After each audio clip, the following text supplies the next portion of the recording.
Robert Kagan just published the most important Atlantic essay of the year. America has suffered a strategic defeat in the Persian Gulf that cannot be reversed. The Strait of Hormuz is under Iranian control. Roughly 17% of global LNG exports are frozen. Oil is heading from $110 to $150, and the same week, The Economist and the Institute for the Study of War confirmed that Russia has lost its strategic initiative in Ukraine for the first time in 3 years. Two superpowers, two defeats, two pivot points happening at the same time. Today we map both the financial fallout and what it means for the next American election cycle. Story 1. Kagan is not a left-wing voice. He spent 3 decades defending American military interventions. He was a senior advisor to multiple Republican presidential campaigns. When he writes that the American defeat in the Gulf is irreversible and that there is no path to restoration short of a full-ground invasion, the Washington consensus listens. The pivot was March 18th. Israel struck the Iranian South Pars gas field. Iran responded by hitting the Ras Laffan facility in Qatar, the largest LNG export hub on Earth. 17% of global LNG capacity is now offline. Restoration will take years. Tehran controls the strait. American allies in the region, Saudi Arabia, the UAE, Bahrain, Kuwait, are now openly negotiating bilateral terms with Iran. Some of those negotiations are conducted in Beijing rather than Riyadh. The American security umbrella over the region has visibly evaporated. If this analysis is useful, hit like, drop a one-word comment, and share with one friend who follows global markets. The algorithm rewards engagement. Each click is what makes independent reporting visible. Thank you. Story 2. The financial consequences are immediate. Oil at $110 per barrel is a stagflation signal. The Federal Reserve is now boxed in between two terrible options: cut rates to support the slowing economy and watch core inflation spike, or hold rates high and watch unemployment climb. Either path is politically toxic for the incumbent White House heading into November. The 30-year Treasury yield is approaching 5%. Mortgage applications are collapsing. Consumer confidence has dropped for 4 consecutive months. The bond market is pricing in a recession and a credit downgrade in the same breath. The dollar index is weakening against the euro and the yen. Foreign central banks are reducing their Treasury holdings at the fastest pace since 2008.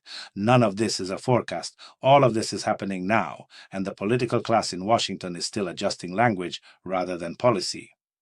The Treasury Secretary speaks in measured tones about a temporary energy disruption. The Federal Reserve Chair frames it as transitory. Both have used those words before. Markets remember. Investors remember. The patience for euphemism is running out at exactly the moment when the administration most needs it to last. Story 3. Across the Black Sea, The Economist reports that Russia has lost the strategic initiative in Ukraine. The Institute for the Study of War reports a net loss of 113 square kilometers of Russian-held territory over the past 30 days.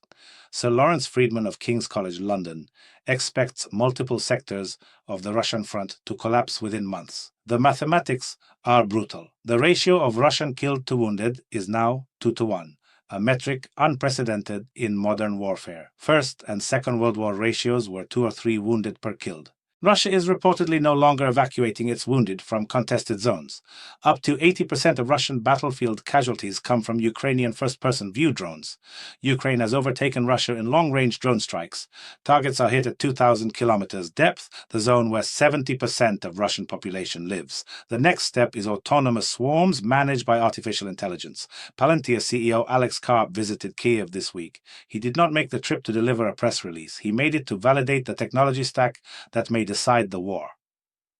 Story 4. The political implications for Washington are seismic. The White House inherited a two-front strategic environment and lost both fronts in the same quarter. The American electorate will absorb this through the price of gasoline, the cost of a mortgage, the rising premium on home insurance in coastal states, and a stock market that is now flat year on year. The narrative for the midterms was supposed to be a managed Ukraine ceasefire and a successful pressure campaign on Iran. The reality is the opposite. Iran has new strategic depth, Ukraine has fresh momentum, and the American Treasury is paying record interest costs while voters wonder why their cost of living has not moderated. Speaker, Senate leader, and committee chairs are now actively distancing themselves from the West Wing. That distancing is the leading indicator of a one-term presidency. Watch the next round of fundraising filings. The donor class moves before the polling does. Story 5. The cultural fracture inside the country is widening on a different axis. In 2000, 6 of the 12 largest American cities had Republican mayors. By May 2026, only 2 of the 30 largest American cities have Republican mayors. 27 of them have Democrats, many of them openly socialist. The geographic divide between liberal cities surrounded by conservative rural counties has hardened into the structural fact of American politics. Population density is now the single best predictor of vote share. The Electoral College masks this dynamic at the presidential level, but at every other layer of government, the urban-rural split is now permanent. A Republican Party that loses urban centers cannot win culture. A Democratic Party that loses rural America cannot win agriculture, energy, or the Senate map. Both parties are now running campaigns on terrain that they no longer hold structurally. Add this to the foreign policy collapse, and the political math becomes brutal.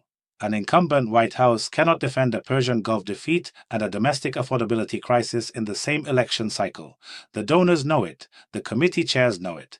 The smart consultants are already drafting the postmortem for the November cycle and pivoting their clients toward the 2028 race. Wrap up. 2 superpowers losing simultaneously is rare in modern history. The last time it happened was 1945 with Germany and Japan, and that resolution shaped the next 80 years of geopolitics. This time, the losers are not enemies of the West. The losers are the United States and the Russian Federation, on opposite sides of the same broken international order. The winners are smaller, faster states that learned that asymmetric tools beat industrial scale. Iran has hybrid drone capability in the Strait. Ukraine has hybrid drone capability on the front. Both are using the same playbook of cheap kinetic power married to artificial intelligence. The geography of military advantage has rotated faster in the last 12 months than in the last 12 years. If this was useful, hit like, drop a comment, and subscribe for the next round of analysis on the autumn budget battles and the midterm cycle. Share with one friend who watches markets and global politics. This is Andrew Meet Rich. Take care of yourselves and your portfolios. And one final thought on what comes next. The Federal Reserve will be forced to choose between defending the dollar and supporting the labor market. That choice is the central economic story of the next 18 months. If the Fed defends the dollar, expect a sharper unemployment cycle and political damage for the White House. If the Fed supports the labor market, expect a weaker dollar, higher imported inflation, and damage to consumer purchasing power. Either path is recessionary. The bond market is telling us this in real time, and the equity market has not yet caught up. Use the gap. Smart capital allocators are already rotating into hard assets, short-duration bonds, and emerging market dividend payers with stable currencies. The next 12 months will reward defensive positioning more than any 12-month period since 2008. Plan accordingly. The macro environment has flipped, and the political class is still catching up. Markets will price the reality faster than press conferences will admit it. Keep watching the auctions, watch the dollar index, watch the gold price, and watch the Treasury yield curve. Those 4 indicators will tell you the next phase before the headlines do. Stay sharp. The next quarter will produce more market shocks than the previous 12 months combined, and the politicians whose decisions create those shocks are simultaneously the people least equipped to deal with the fallout. That is not a partisan statement. That is the structural reality of the late 2026 environment. Position for it, prepare for it, and remember that the right time to plan for turbulence is before, not during.